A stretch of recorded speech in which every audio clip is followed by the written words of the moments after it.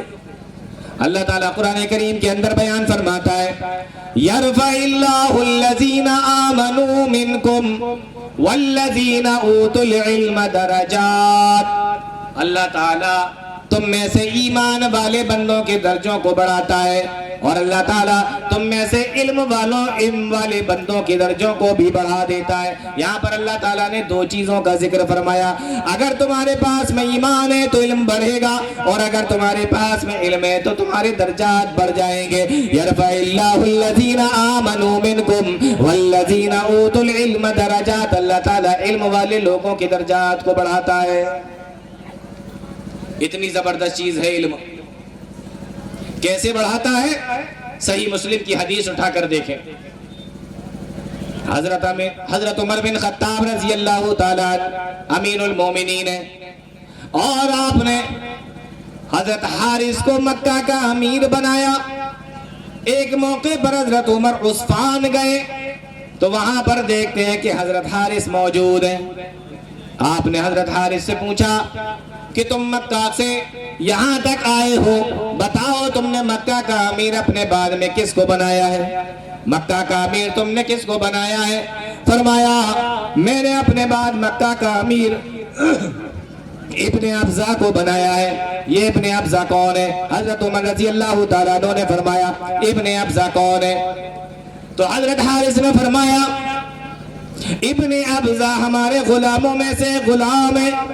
حضرت عمر رضی اللہ تعالیٰ عنہ نے فرمایا اے حارث پھر تو تم نے مکہ کا امیر غلام کو بنا دیا، مکہ کا امیر غلام کو بنا کر آئے ہو.